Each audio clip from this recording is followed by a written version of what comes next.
Hello बच्चों, आज हम पढ़ेंगे मानव नेत्र।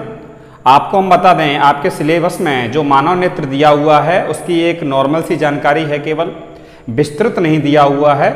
तो हम अपने सिलेबस के हिसाब से ही मानव नेत्र का अध्ययन करेंगे। और मानव नेत्र को समझने के लिए मैंने यहाँ पर एक मानव नेत्र का चित्र बनाया हुआ है। मानव नेत्र को समझने के लिए हम इसकी जो व्याख्या करेंगे, मानव नेत्र के बाहर से अंदर की ओर चलेंगे। क्लियर? इसके पॉइंट कैसे क्लियर करेंगे? बाहर से अंदर की ओर। क्लियर? तो सबसे पहले हम देखें कि मानव नेत्र होता है, उसकी आकृति किस प्रकार की होती है। तो मानव नेत्र की जो आकृति होती है वो होती है एक गोलाकार गेंद की भांति। किसकी भांति? गोलाकार गेंद की भांति। तो आप क्या लिख सकते हैं? मानव नेत्र एक गोलाकार गेंद की भांति होता है। क्लियर? आगे क्या लिखेंगे?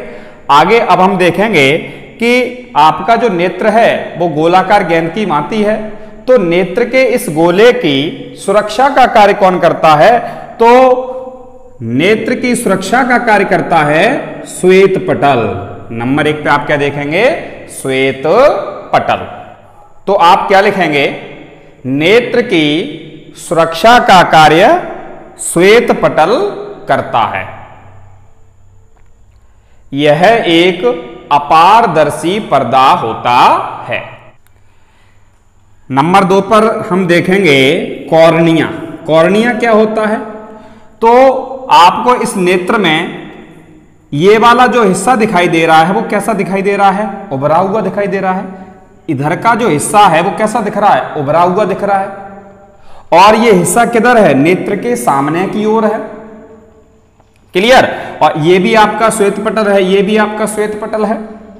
तो जो ये हिस्सा है वो श्वेत पटल के किधर है? मध्य में है। और नेत्र के किधर है? सामने की ओर है। और कैसा है? उभरा हुआ है। तो आप कॉर्निया के बारे में क्या लिख देंगे? नेत्र के सामने की ओर श्वेत पटल के मध्य में उभरे हुए वक्रीय पृष्ठ को, कौन से पृष्ठ को? वक्रीय पृष्ठ को कॉर्निया कहते हैं। क्लियर? और हम आपको एक बात बता दें, कॉर्निया से होकर ही प्रकाश नेत्र में प्रवेश करता है। कहने का मतलब क्या है? कॉर्निया पारदर्शी होता है। कैसा होता है? पारदर्शी। कैसा होता है कॉर्निया? पारदर्शी। श्वेत पटल कैसा होता है? अपारदर्शी। क्लियर? कॉर्निया के बाद हम नंबर 3 पे देखेंगे परितारिका। क्या देखेंगे? परितारिका। तो जो देखो, ये जो तीर का चिन्ह जा रहा है वो यहां जा रहा है, तो ये भी आपका परितारिका है, ये भी आपका परितारिका है। तो कॉर्निया के पीछे है परितारिका। क्लियर? तो आप क्या लिखेंगे? कॉर्निया के पीछे रंगीन, कैसा होता है? रंगीन अपारदर्शी झिल्ली का पर्दा होता है, जिसे हम क्या कहते हैं? परितारिका। क्लियर? वापस रिपीट कर रहा हूं। किसके पीछे? कॉर्निया के पीछे रंगीन अपारदर्शी। कैसा? रंगीन अपारदर्शी, रंगीन अपारदर्शी झिल्ली का पर्दा होता है, जिसे हम क्या कहते हैं? परितारिका। कॉर्निया के पीछे रंगीन अपारदर्शी झिल्ली का पर्दा होता है, जिसे हम क्या कह देते हैं? परितारिका। परितारिका का क्या कार्य है? परितारिका पुतली के आकार को नियंत्रित करती है। क्लियर? अगला जो आपका पॉइंट है नंबर 4, वो है आपका पुतली। तो पुतली क्या होती है? देखो, पुतली का जो हमने एरो दिखाया वो यहां है, ये है जो आपका पुतली है वो। क्लियर? तो परितारिका के मध्य में स्थित है। ठीक है? और ये छिद्र होता है। क्लियर? तो आप क्या लिखेंगे? परितारिका के मध्य में स्थित छोटे से छिद्र को पुतली कहते हैं। क्लियर? ये कहां है? परितारिका के मध्य। क्लियर? तो आप क्या लिखेंगे? परितारिका के मध्य एक छोटा सा छिद्र होता है जिसे पुतली कहते हैं। क्या कहते हैं? पुतली कहते हैं। कहां होती है पुतली? परितारिका के मध्य। क्लियर? परितारिका के मध्य एक छोटा सा छिद्र होता है जिसे पुतली कहते हैं। अब पुतली का कार्य क्या है? पुतली जो है वो नेत्र लेंस में प्रवेश करने वाले प्रकाश की मात्रा को नियंत्रित करती है। क्लियर? ध्यान रखना, पुतली क्या करेगी? नेत्र लेंस में, किसमें? नेत्र लेंस में प्रवेश करने वाले प्रकाश की मात्रा को नियंत्रित। और पुतली के आकार को कौन नियंत्रित करेगा? परितारिका नियंत्रित करती है। क्लियर? पुतली के आकार को कौन नियंत्रित करेगा? परितारिका। नेत्र लेंस में प्रवेश करने वाले प्रकाश की मात्रा को कौन नियंत्रित करेगा? पुतली। क्लियर? नंबर 4 नहीं, नंबर 5 हम देखेंगे नेत्र लेंस। नेत्र लेंस क्या होता है? तो आप क्या लिखेंगे? जो ये नेत्र लेंस है वो किसके पीछे है? परितारिका के पीछे। तो आप क्या लिखेंगे? परितारिका के पीछे क्रिस्टलीय जेली का बना। किसका बना? क्रिस्टलीय जेली। परितारिका के पीछे क्रिस्टलीय जेली। परितारिका के पीछे क्रिस्टलीय जेली का बना एक उत्तल लेंस होता है। आप देखो कैसा लेंस है? उत्तल लेंस। परितारिका के पीछे क्रिस्टलीय जेली का बना एक उत्तल लेंस होता है जिसे हम नेत्र लेंस कहते हैं। यह नेत्र लेंस पक्षांबी पेशियों की सहायता से नियंत्रित रहता है। किसकी सहायता से नियंत्रित रहता है? पक्षांबी पेशियों की सहायता से। क्लियर?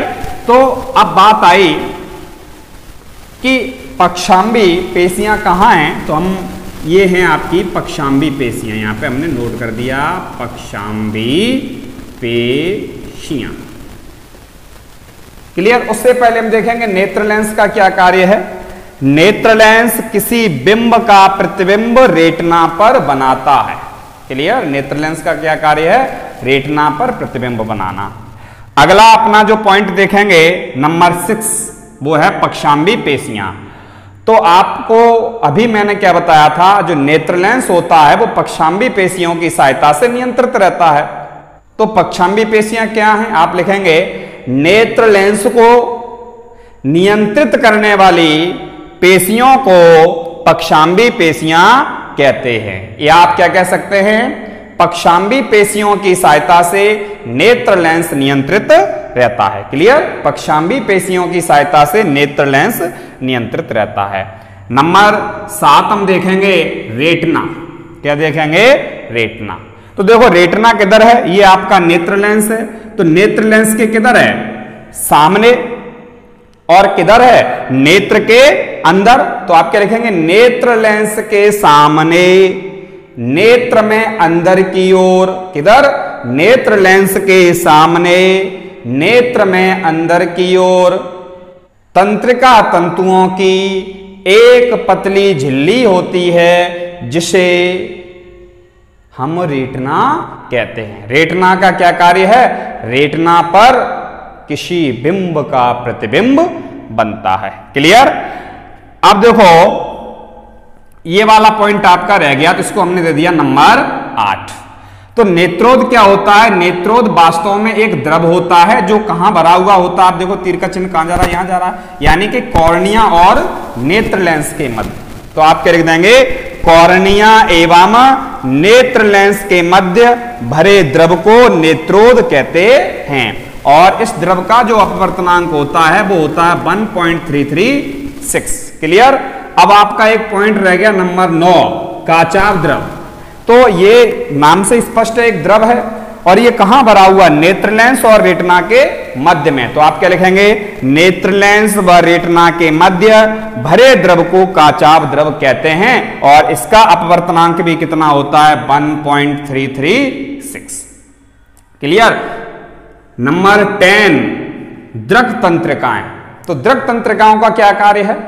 तो जब आपका प्रतिबिंब रेटिना पे बनता है तो वो प्रतिबिंब हमेशा उल्टा बनता है। क्यों? उत्तल लेंस आपका प्रतिबिंब उल्टा बनाएगा, लेकिन वस्तुएं आपको सीधी दिखाई देती हैं। तो क्या होता है? रेटिना पर बनने वाले वास्तविक व उल्टे प्रतिबिंब की सूचना को दृक तंत्रिकाएं मस्तिष्क तक पहुंचाने का कार्य करती हैं। क्लियर? क्या लिखेंगे आप? रेटिना पर बनने वाले वास्तविक व उल्टे प्रतिबिंब की सूचना को दृक तंत्रिकाएं मस्तिष्क तक पहुंचाने का कार्य करती हैं। क्लियर? अगर आप इसी प्रकार से चित्र को बना के इन पॉइंट्स के हिसाब से लिखेंगे तो आप पूरी थ्योरी को लिख लेंगे। अब हम देखेंगे इसकी कार्यविधि। क्या देखेंगे? मानव नेत्र की कार्यविधि। क्लियर? तो पहले एक बार मैं बता दे रहा हूं आपको, कोई प्रकाश किरणें कहां आपतित होंगी? कॉर्निया पर, कॉर्निया के द्वारा उनका अपवर्तन होगा। फिर कहां आपतित होंगी? नेत्र लेंस पर, और नेत्र लेंस इनका प्रतिबिंब कहां बनाएगा? रेटिना पर। और कैसा बनाएगा? उल्टा और वास्तविक। तो इस उल्टे और वास्तविक प्रतिबिंब की सूचना को दृक तंत्रिकाएं मस्तिष्क तक पहुंचाएंगी। मस्तिष्क उन सूचनाओं का एनालिसिस करेगा, विश्लेषण करेगा और आपको बिंब दिखाई देगा, वस्तु दिखाई देगी। तो आप लिखेंगे कैसे? किसी बिंब से आने वाली प्रकाश किरणें कॉर्निया से होते हुए नेत्र लेंस पर आपतित होती हैं। नेत्र लेंस द्वारा उस बिंब का प्रतिबिंब वास्तविक एवं उल्टा रेटिना पर बना दिया जाता है। क्लियर? रेटिना पर बने इस वास्तविक व उल्टे प्रतिबिंब की सूचना को दृक तंत्रिकाएं मस्तिष्क तक पहुंचा देती हैं। मस्तिष्क उस सूचना का संश्लेषण करता है, एनालिसिस करता है, विश्लेषण करता है और आपके लिए उस प्रतिबिंब को सीधा कर देता है, जिससे आपको वो वस्तुएं सीधी दिखाई देती हैं। उम्मीद करता हूं आपको ये समझ में आया होगा। धन्यवाद।